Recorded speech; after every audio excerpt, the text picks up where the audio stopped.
tänään nyt on luvassa oikeasti iso päivä. Mä en pysty käsittämään tätä ja mä tuun kertoa tästä kyllä vielä myöhemmin paremmin tällä videolla. Mutta tänään siis Joeyn ensimmäinen pitkä elokuva, meidän tuotantoyhtiön ensimmäinen pitkä elokuva saa ensi-iltansa. Ja tässä on tapahtunut niin uskomattomia juttuja, että tuun palaamaan niihin vielä myöhemmin tällä videolla. Mutta nyt mä tiedän, että tää niinku mun tämänhetkinen meininki ei nyt ihan siltä näytä, että tässä oltais ensinnäkin tunnin päästä mun pitäisi saada itteni jo tonne kampaajalle. Ja sit illalla tai niinku muutaman tunnin päästä olla silleen täydessä terässä tuolla ensi-illassa. Sinne meillä on tulossa paljon ihania tyyppejä, meidän ystäviä ja perhettä ja totta kai alan ihmisiä. Niin joo, mutta en oikeasti tiedä, että millä tuurilla. Mulla on siis ollut ihan hirveän hyviä viikkoja nyt tässä, tai hyviä päiviä. Et ei mulla on näin huono olo ollut oikeasti varmaan siis 2-3 viikkoon. Et musta tuntuu, että nyt mä oon niinku ihan... Tää aamupäivä on ollut tosi tahmea ja mä oon nyt ihan palannut siihen mun niinku ihan alku raskauden pahoinvointiin. Mut mä koitin äsken syödä. Mä oon nyt ihan 2 vaiheella, että jos mä en niinku tästä virkoon, niin sit mä vaan perun sen kampaajan ja laitan itse mun tukan. Mut tällaista tää vaan on, ei maahan mitään. Mut ihmettelen vaan, että mistä yhtäkkiä tällainen niinku takapakki tulee, koska todellakaan näin huono olo mulla ei ole ollut pitkään aikaa. En tiedä, tai sit mua vaan jännittää Joeyn puolesta. Mutta ehkä tää nyt tästä, kun vaan rupeaa laittaa vähän meikkiä nassuun ja sit pääsee sinne kampaajalle ja näin, niin eiköhän tää tästä, koska yleensä se kyllä niinku sit vaan, kun on pakko, niin sit on pakko. No niin, nyt on taas nainen saatu takaisin elävien kirjoihin.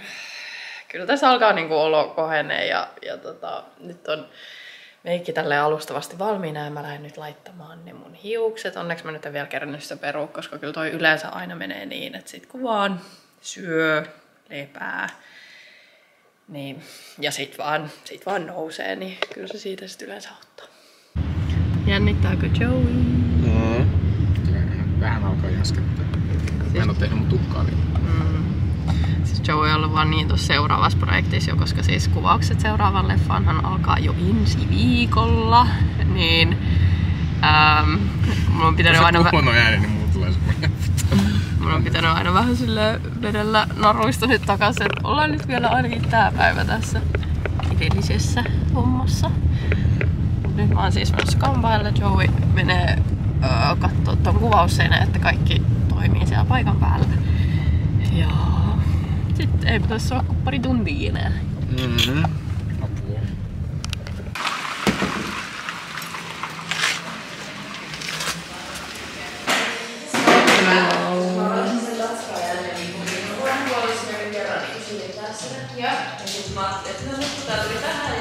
Niin hienoa!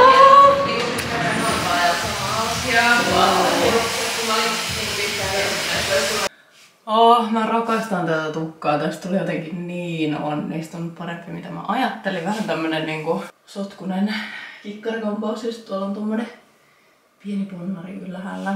Mutta nyt vielä ennen kuin mä näytän mun asua sen enempää, niin oikeastaan mun asun niin kuin tää The-asu, kaikki muu on vaan asusteita, niin se The-asu on tää koru. Tää on Matilda Manströmin suunnittelema koru. Matilda on tehnyt kaikki nämä mun kaikki vihkisormukset. Sitten muun muassa sen Nugget-korun, mikä mulla on aina kaulassa, minkä mä sain Joeylta silloin, kun mä ootin Lunaa.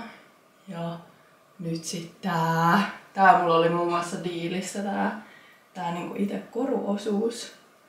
Sitten mä en saa lukko jotenkin. Miten mä saan sen kiinni? Tadaa! Siis tää on niin upea tää koru, mä en kestä. Ja siis sit tähän on yhdistetty tällainen niinku ihan silkki liino. Ja kyllä täytyy sanoa, että Mekon kanssa tää siis on tämmönen suhteellisen lyhyt, aika tiukahko. Ja mulla ei siis musta tuntuu, että vielä viime viikolla mulla ei ollut mitään mahaa. Yhtäkkiä tällä viikolla. Että kyllä tässä niinku sai aikamoista tukisukkaus laittaa tänne, että tää mekko meni ylipäätään päälle. Että kyllä tää niinku ehkä pikkusen puristaa, mutta ainakin nyt vielä toistaiseksi meni päälle. Ja sitten tähän asuun mä yhdistän vielä sellaiset cowboy bootsit, mä voin näyttää ne vähän myöhemmin.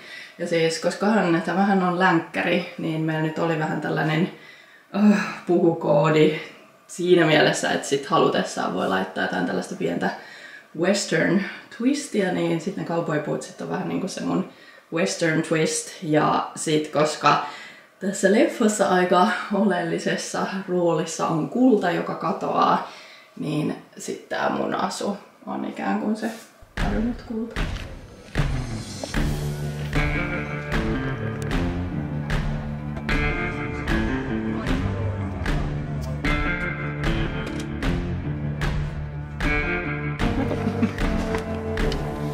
Okay, what the hell? Oh, yes! Oh my god! Eikö se oo siistiä? Siis tää on sairas. Eikö se oo makea? Oh my god! Se on hieno. Herra ohjaaja, sairasta nähdä tällaista. Mitä vitsiä? Kova!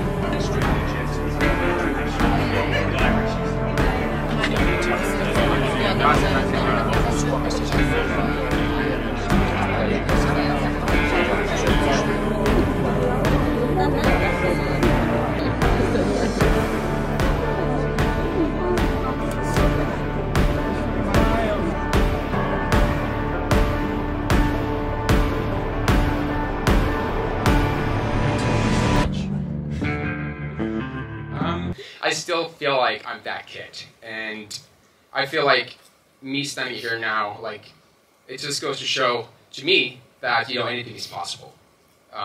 You know, if you just put in the hard work, and you can do anything you want. You can become a filmmaker and shoot a western in the United States. By the way, first Finn ever to film a western in the United States. Yeah, baby! My mind and brain just can't comprehend this, so I'm fully, for the rest of my life, indebted to all of you guys. And so, big thank you.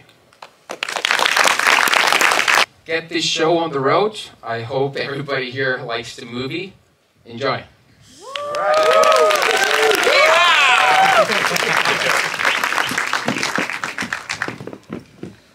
Rock and roll!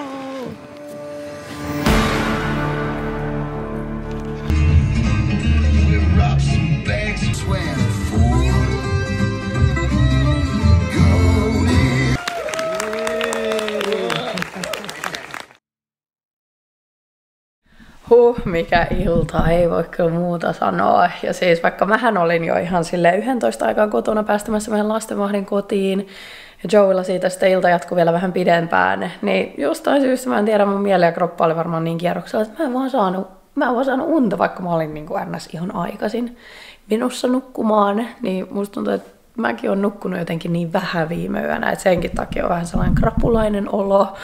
Tai sitten mulla on joku myötätuntokrapula Joeyn puolesta, mutta tänään on ollut jotenkin niin ihana vaan silleen ottaa ihan rennosti kotona mukavat vaatteet päällä, joista mä voisin nyt teille seuraavaksi esitellä muutamia. Tämä osa videosta on siis toteutettu kaupallisessa yhteistyössä Björn Borgin kanssa, ja nyt tässä seuraavaksi mä esittelen teille vähän kevätmalliston uutuuksia, koska kevät sieltä kuvavauhtia tulee.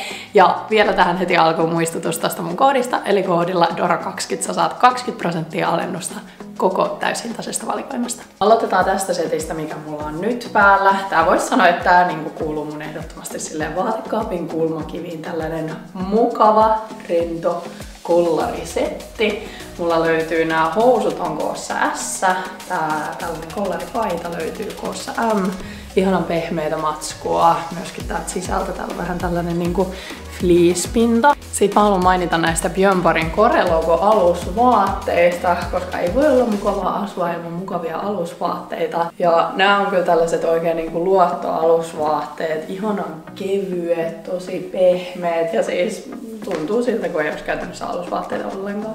Ja nyt kun ollaan masupaljana, niin vielä tällainen nopea masun esittely. Eli edelleen sitä masua täällä kovasti odotellaan. Mä oon sellaista pientä turvotusta ja yleensä iltaisin mulla sit niinku, tulee jonkunnäköinen semmonen uskottavampi raskaus, kun puhutaan, eikä sieltä tässä nyt seuraavien viikkojen aikana tule. Sitten treeni ja vapaa-aika on mun kestosuosikit Seamless Light Tights ja nää mulla on koossa S/M. Mutta täytyy näistä sanoa sen verran, että nämä kyseiset housut meni mulla vielä tosi pitkään viime raskauden aikana ja ne ei menettänyt muotoaan sen jälkeen, vaan mä pystyn käyttämään niitä hyvin myöskin sen jälkeen. Että nämä on kyllä sellaiset, vaikka nämä on niinku kevyet ja mukavat päällä, niin nämä on samaan aikaan kuitenkin sellaiset niinku napakat ja laadukkaat. Sitten toppina tää on mun mielestä tosi kiva, koska tää on niin monikäyttöinen, tää menee hyvin vaikka farkkujenkin kanssa. Ja treenatessa mä jotenkin nykyään tykkään, että on silleen vähän löysää, mutta silti, että se kroppaantuu just tässä niinku vyötärön kohdalta. Sitten taas, jos haluu vähän tyköistuvampaa, niin tää tuntuu ihan sellaiselta, jopa vois sanoa niinku toiselta ihokerrokselta. Tää on tosi tällainen ohut, pehmeä kangas. Vetoketju ja siis ihan supermiellyttävä pitää päällä. Sitten vielä tähän loppuun mä näytän muutamia asusteita, koska niitäkin löytyy Björn Borgilta laaja valikoima. Ja nyt ensimmäisenä tää hattu, jota mä en malta odottaa, että mä pääsen käyttämään. Tulispa jotain oikein sellaisia lämpimiä kevätpäiviä, niin pääsis heittää tän päähän. Ja sit kyllä kans toisena, heti kun lumet sulaa, mä meinaan heittää nää jalkaan. Loppuun vielä muistutus tuosta mun koodista, eli koodilla DORA20 sä saat 20% alennusta kaikista täyshintaisista tuotteista sekä sen lisäksi vielä ilmaisen toimituksen.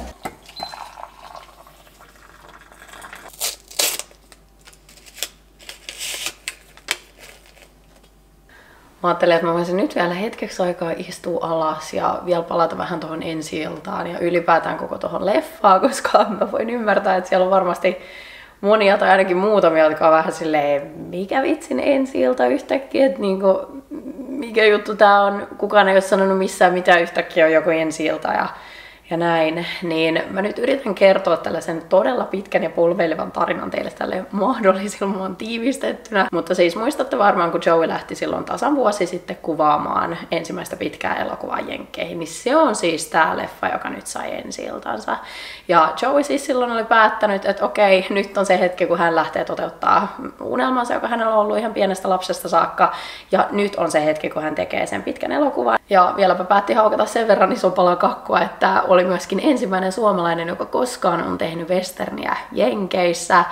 Ja siis toi leffa tuotettiin ihan täysin yksityisellä rahoituksella, eli tässä ei ollut taustalla mitään Suomen elokuvasäätiön tukia ja tällaisia, jotka usein on taustalla siinä, kun vaikka Suomessa tehdään elokuvia. Ja näyttelijäkästi koostui kokonaan tällaisista kansainvälisistä tähdistä, osa pienempiä, osa vähän isompia, muun muassa Eric Roberts, siis Julia Robertsin veli, Oscar-ehdokas oli mukana tässä leffassa. Sitten mitään, leffa kuvattiin, leffa tehtiin, lähdettiin Cannesiin, siellä sitä esiteltiin ympäriinsä. Ja siinä kohtaa sitten mä astuin mukaan tähän soppaan, kun Joey siinä pohti mulle ääneen, että hän on miettinyt, että hän sit ottaisi tähän uuteen tuotantofirmaan nyt sitten mukaan yhden sijoittajan ja tietyllä hintalapulla, joka sitten pystyisi takaamaan sen, että hän pystyy tästä eteenpäin nyt keskittyä vaan niiden elokuvien tekemiseen, eikä tarvitse ottaa mitään vaikka mainoskeikkoja tai jotain tällaista.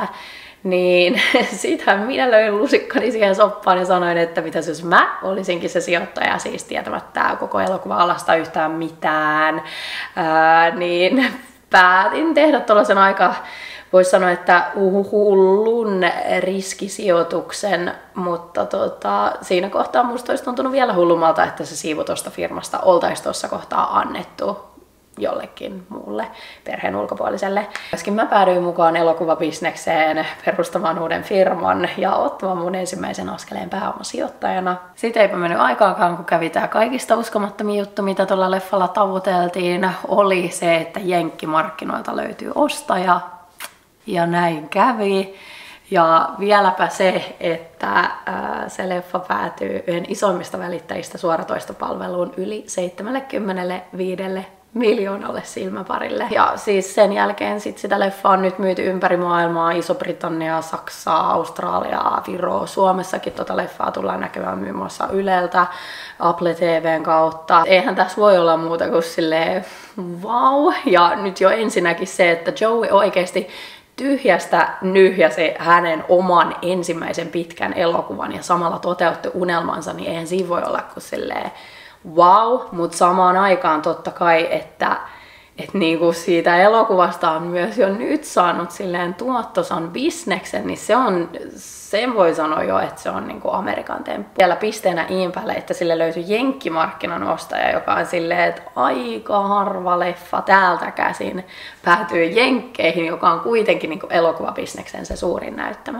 Niin kyllä mä voin sanoa, että mä niinku ihan silleen sulan siitä ylpeydestä ja ihailusta Joeya kohtaan, koska se on kuitenkin, niin kuin kaikki toi on lähtöisin vielä jostain niin kuin sen vaan silleen ideasta ja unelmasta.